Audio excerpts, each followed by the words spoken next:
Shalom, everyone. Happy Shabbat. So today, I just wanted to bring out some things in Deuteronomy, chapter 29. We'll start at verse 23. And this is dealing with kind of where we are now as the children of the Most High. You know, and when I say children of the Most High, I mean seed line, the people that he chose, the lineal descendants, you know, the 12 tribes. That's who I'm talking to today, because that's who the Creator is talking to in his words. These words were stolen, parsed out, repurposed for Christianity and all these other religions. That's why everything is so confusing, is because everyone has their own take on what and interpretation on what these words say. But as we're about to read here shortly, it's the key to unlocking the true interpretation of this is it's in the minds and the hearts of Yah's people. But if they don't even know that they are his people and they're out here worshiping other gods, even they won't see. So we are tasked now with waking everyone up that is supposed to be reading and supposed to be teaching, and also at the same time shutting everyone up that is not supposed to be teaching the Torah, what we call the Old Testament of the Bible, because it wasn't for everyone. It's one of those things. If it's not for you, mind your business. And people have a hard time with that concept. It's okay to sit and listen. It's okay to have order, right? Order comes from the Creator. He organized things in a certain way, gave certain people dominion, and everybody else to follow suit. But everything is in chaos right now because there's no order. The people that are supposed to be in charge, they don't even know. They're worshiping a God that is not God. So we need to get them back on track. We need to, open up the eyes of the true people and shut the mouths of the people that shouldn't be speaking at all, that are speaking presumptuously, proudly, in error, blind leading the blind, pastors leading God's people astray, as it says in Jeremiah, Ezekiel, Isaiah, all the above. All right, so let's get to it today. As I said, Deuteronomy chapter 29, reading from the JPS, Jewish Publication Society Tanakh. All right, let me just get feet up here. I'm going to start with verse 23. All right, and it reads, why did the Lord do thus to this land? Wherefore that awful wrath? Excuse me. They will be told, because they, the children of Israel, forsook the covenant of the Lord. So what land is he talking about? He's talking about Nevada, Utah, New Mexico, Arizona. If you go just take a look at the landscape over there, it looks like the land was utterly destroyed. Nothing grows in a lot of those places. There is some beauty, some pockets of vegetation in Arizona next to the Grand Canyon and stuff like that. But overall, generally speaking, if you just go look at the tops of the mountains, you can see there were structures there before in Nevada. You can see that people once lived there. There's evidence of beauty. There's evidence of perennial flowers, things that were planted, things that were sown into the land. They're way few and far between, but it's there. Just go look. So that's the land that is being talked about here, right? Wherefore that awful wrath, they will be told, because they forsook the covenant of the Lord, the God of their fathers, made with them when he freed them from the land of Egypt, right? They turned to the service of other gods and worship them. So that's your Christianity, that's your Muslim, Islam. That's, in today's age, before our ancestors did the same thing. It was Ashtoreth, Ishtar, all the gods that the Canaanites worship. And we still are worshiping those same gods by a different name today. We don't realize it because it's been hidden very well by the rulers that rule this place now. But it is the exact same gods. That the only new one is Jesus. That's the strange God. That's the one that our ancestors knew not. That's the one that kind of evolved over time into this monstrosity, through mistranslations and such. But that's where we are. They turned to the service of other gods, worship them, gods who they had not experienced. Boom, there it is. Gods whom they have not experienced.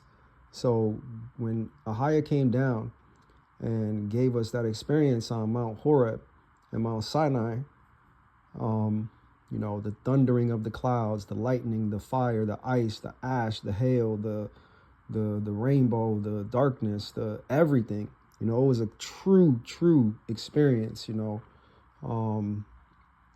where to the point where they probably saw the sounds, to see sound, what kind of experience, you can't even wrap your brain around that, right? But like, Yah allowed his people to experience him in a way that is just unfathomable. And they forgot. They stopped telling their children. They stopped having those conversations. They stopped remembering. And here we are today. And continuing. And whom he had not allotted to them. So the Lord was incensed at that land and brought upon it all the curses recorded in this book. And if you go back to Deuteronomy 28, you can read through the curses, right?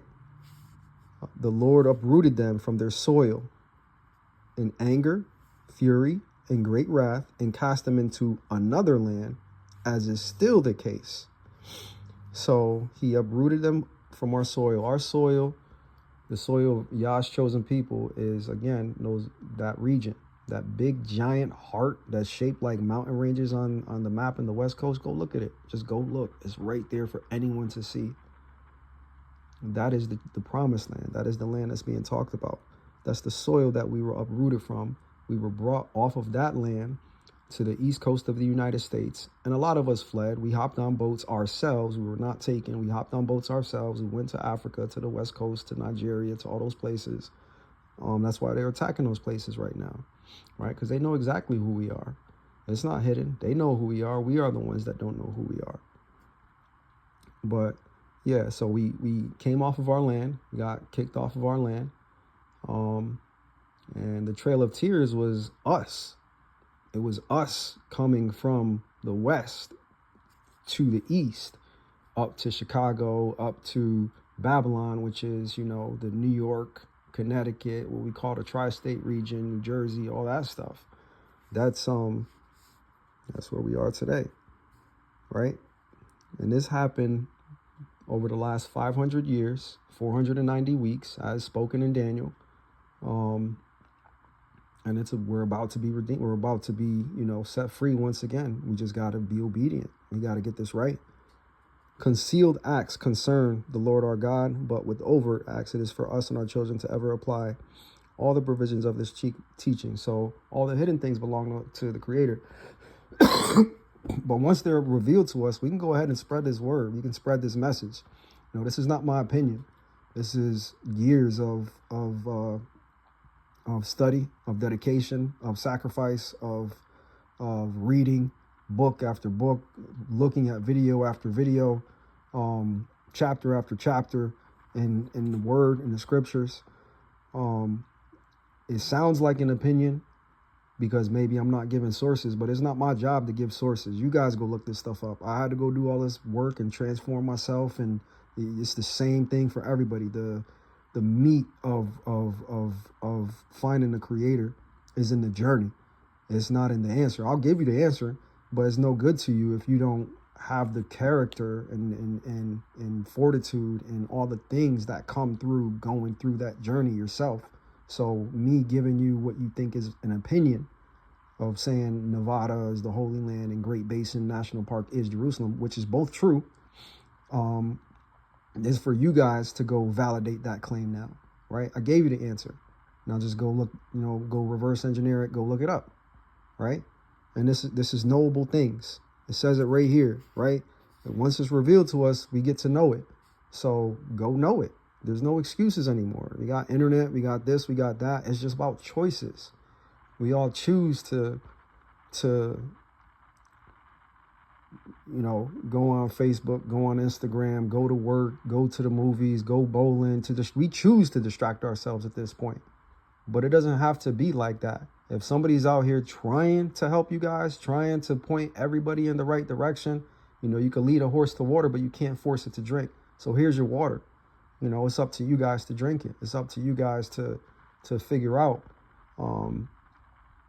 if what I'm saying is true, which it is, but it's up to you to put in that work. And I wish I could say more or do more in that regard, but I can't. And that's painful for me because I really do want the best for everyone. Not even y'all's chosen people. I want the best for everyone with a good heart that just wants peace in their lives, that just wants like normalcy, that just wants like no deception, that just wants love, that wants to raise their families, that wants like good for other people, that, I want those people around. That's who God wants in his kingdom. He wants people that want to serve him in joy and happiness. And he did choose a people to lead others, to show others. But again, completely asleep right now, worshiping Jordans and movies and OnlyFans and all this other craziness that we got going on in our world. We need to wake up, and we need to get those people woken up so we can do all those things that I just said, live in peace, harmony, all those things, because it is possible and it is coming. The amount of people that's going to be there, that's on us. It's on us and our choices. But it is coming. Let me see something else. Let's go over really quickly to Deuteronomy 30, verse 10. And I believe this is where the Creator kind of shows us how to fix these things, to fix our condition. And there's multiple places, but this is just one that, since we're already here in Deuteronomy, we'll go there. Let's go. Deuteronomy chapter 30, verse 10. For the Lord will again delight in your well-being as he did in that of your fathers, our ancestors, the first Israelites back in the day, since you will be listening, the Lord your God, and keeping his commandments and laws that are recording in this book of the teaching. Once you return to the Lord your God with all your heart and all your soul. So that's what we have to do as Yah's chosen people. This is the first step. You have to repent to God, to Ahaya, with all our heart and all our soul. Deuteronomy chapter 6, verse 4. We got to be everything that we have. It's not half stepping, right? We can't you can't half step this. God's going to know. He's looking at your actions.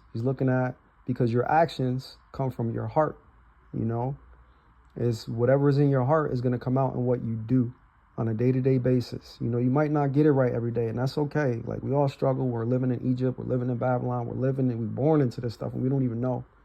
But once you're kind of aware of what's really going on, it's your choice to return to the Creator with all your heart and soul. That means dedication. That means obedience. That means, step one, understanding what he actually really said. And that's a challenge in itself, because we speak English, and this book was written, these oracles, these scriptures, these words were written in a language that, for all intents and purposes, no longer exists in the way that we can understand it on a day-to-day basis, right? It takes a lot of work just to understand what he says. So that's why he's telling us we have to do it with all of our heart and soul, right? And the answers are not just going to come from the book. It's going to come from your life experiences. Once your eyes are open, once you start to read the Torah and you start to do a little bit more, and he gives you a little more, and you start to understand, oh, that's what he's saying. Oh, that's what it means. Oh, the light bulbs will start to go off and the connections will be made. And you might be having a conversation with your friend or with a random person, and you might get revelation through that conversation based off of something that you were reading this morning or last night or last week or something like that. And that's just how it goes. But he will build you up, and he will allow you to see those connections. That's opening the eyes of the blind. Everybody got two eyes, but our eyes are heavy right now because we're inundated with all of these distractions. And it's supposed to be like that, because Yah doesn't want the half steppers. He wants the people that want him. And in order to prove that you want the Creator, you have to choose him over this world. Now, how do you do that? You got to put this world down. You got to say no to the movies. You got to say no to the drugs. You got to say no to the women. You got to say no to the men. You got to say no to the whatever temptation is before you. And it's not easy. It's not easy at all. Sometimes it takes years to just figure that part out. But it is a choice. And you have to become aware, and your awareness, that light becomes light inside of you once you start to get in this word. All right. So that's all I have for right now regarding that. I love you guys.